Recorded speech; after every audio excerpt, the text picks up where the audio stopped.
हर की चलेला पटना में हमारे शासन ये जानो नहीं उधर टूटा हुआ है। हर की चलेला जिला में हर की चलेला दियारा में हमारे शासन ये जानो हर तना मावा धरे पर शासन ये जानो ले गया कह दिया भोला भैया अरे की कान्हा बल के रही फालावा चले लचीता के चलावा कान्हा बल के रही फालावा चले लचीता के चलावा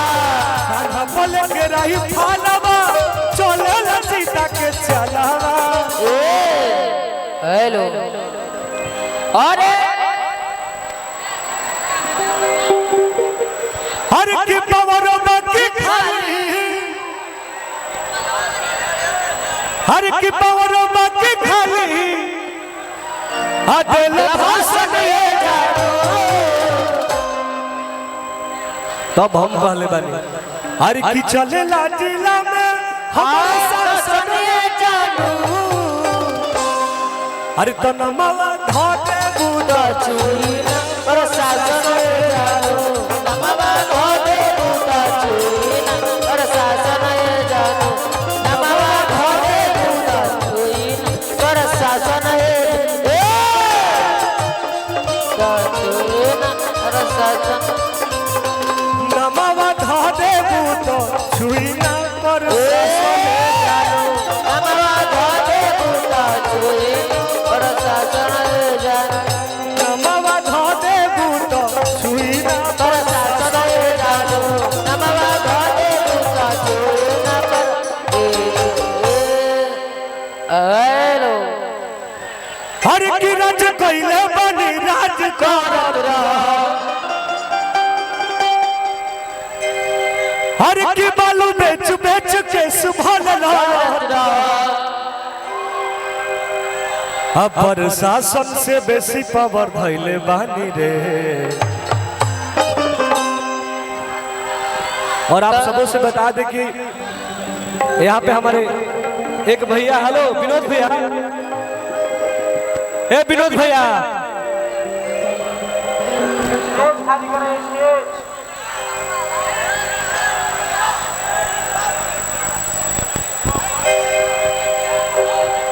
आए हाय और ये हमारे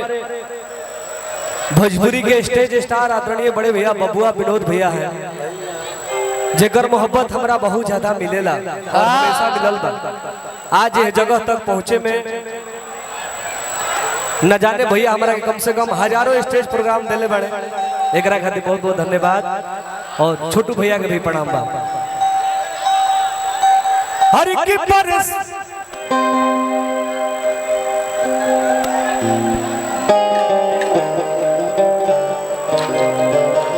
हेलो ठीक है हेलो ऑपरेटर जी मंच के मॉनिटर में खोल के रखिए साउंड को। हेलो गर्दा ले लो गर्दा हेलो हेलो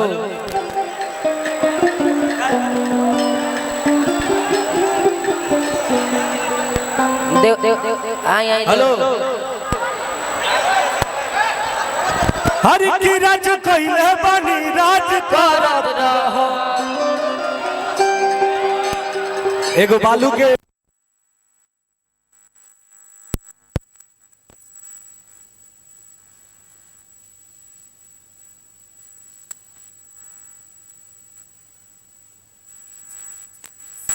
लड़त रहा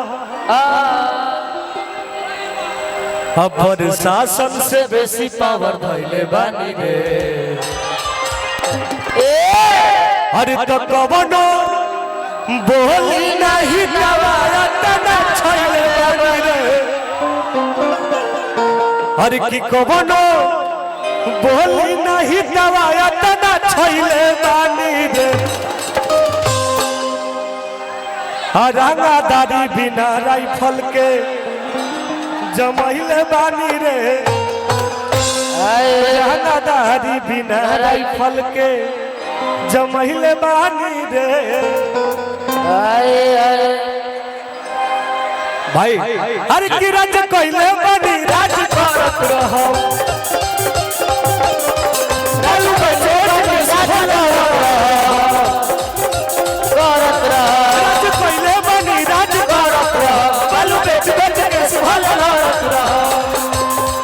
प्रशासन से बेसी पावर भइले बानी रे